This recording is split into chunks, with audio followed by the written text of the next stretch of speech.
கழுத்தில் கத்தியை வைத்து தங்க சங்கிலியை பறிப்பது போல் தோட்டத் தொழிலாளர்களை கட்டாயப்படுத்தி விருப்ப ஓய்வு கையெழுத்து வாங்குவதாக கோவை குனியமுத்தூர் பகுதியில் புதிய தமிழகம் கட்சி தலைவர் டாக்டர் கிருஷ்ணசாமி பேட்டியளித்துள்ளார்.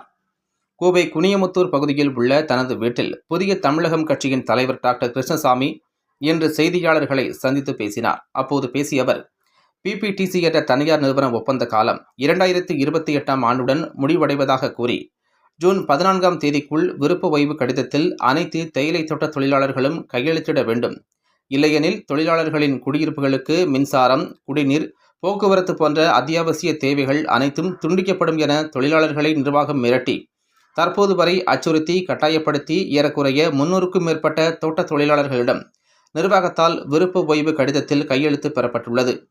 கையெழுத்திட்டவர்கள் அடுத்த 45 நாட்களுக்குள்ளாக தங்களது வாழ்விடங்களை காலி செய்து மலைப்பகுதியை விட்டு வேறு இடங்களுக்கு செல்ல வேண்டும் எனவும், கையெழுத்திட மறுக்கும் மீதமுள்ள தொழிலாளர்களை அவர்கள் வேலை செய்யும் இடங்களுக்கு சென்று தனித்தனியே அனைவரையும் தனிமைப்படுத்தி தினந்தோறும் அழைத்து கையெழுத்திடுங்கள், இல்லை என்றால் உங்களை வேறு காட்டிற்கு மாற்றி விடுவோம் என மிரட்டி அச்சுறுத்தி இருக்கின்றனர். இதனை புதிய தமிழகம் கட்சி வன்மையாக கண்டிப்பதாகவும், மேலும் இது அப்பட்டமான மனித உரிமை மீறல் எனவும், தொழிலாளர் சட்டவிரோத செயலாகும். அங்குள்ள தேயிலை தோட்ட தொழிலாளர்கள் மிகுந்த அச்சத்திலும் மன உளைச்சலிலும் பாதுகாப்பற்ற நிலையிலும் இருப்பதாக தெரிவித்தார். மேலும் அங்குள்ள தோட்ட தொழிலாளர்கள் 4-5 தலைமுறைகளாக மாஞ்சோலையில் குடியேறி பணிபுரிந்து வருகின்றனர். அவர்களில் பலருக்கு தங்களது சொந்த ஊர் எதுவென்று கூட தெரியாது. நிலப்பகுதிக்கு வசிக்க ஒரு சதுர அடி நிலம் கூட சொந்தமாக கிடையாது. தேயிலை தோட்ட தொழிலை தவிர வேறு எந்த தொழிலும் அவர்களுக்கு தெரியாது.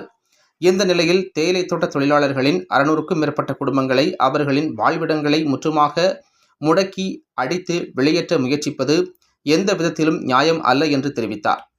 மேலும் மாஞ்சோலை தோட்ட தொழிலாளர்களின் பிரச்சினைகள் தொடர்பாக சட்டமன்ற எதிர்க்கட்சி தலைவர் எடப்பாடி கே. பழனிசாமி அவர்களிடம் கோரிக்கை வைத்துள்ளதாகவும், நாளை கோவை வருகை தரும் தமிழக முதல்வரிடமும் இது சம்பந்தமாக மனு அளிக்க இருப்பதாகவும் தமிழக முதல்வர் உரிய நடவடிக்கை எடுக்க வேண்டும் என்று அவர் கேட்டுக்கொண்டார் என்பது குறிப்பிடத்தக்கது.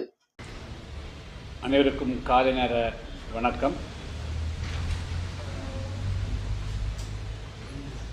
இன்று ஒரு மிக முக்கியமான நிகழ்வு குறித்து பத்திரிகையாளர்களுடைய சந்திப்பை ஏற்பாடு செய்திருக்கிறோம்.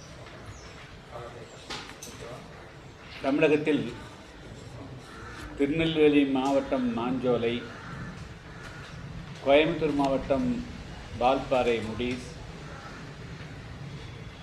மற்றும் நீலகிரி மாவட்டம் குன்னூர், கோத்தகிரி, கூடலூர், திண்டுக்கல் மாவட்டம் ஹைவேவிஸ், சேலம் மாவட்டம் ஏற்காடு உள்ளிட்ட 5 மாவட்டங்களில் நான் குறிப்பிட்ட பகுதிகளில் ஏறக்குறைய 200 வருடங்களுக்கு மேலாக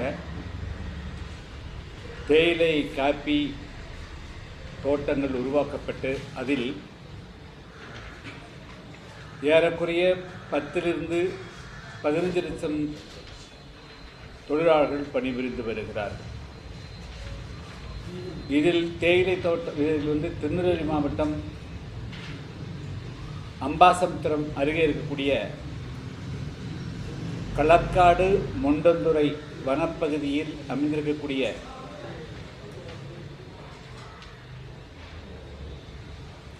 மாஞ்சோலை தேயிலை தோட்டங்கள் ஆங்கிலேயருடைய காலத்தில் உருவாக்கப்பட்டவை. அந்த தேயிலை தோட்டங்கள் பின்பு 99 வருட குத்தகைக்காக BBTC, Bombay Burma trading corporation என்று அழைக்கப்படக்கூடிய முகமது அலி ஜின்னா அவர்களுடைய மகள்வழி பேரன் நுசில்வாடியா அவர்களை தலைவராக கொண்ட பிபிடிசி நிர்வாகத்திற்கு கொடுக்கப்பட்டது.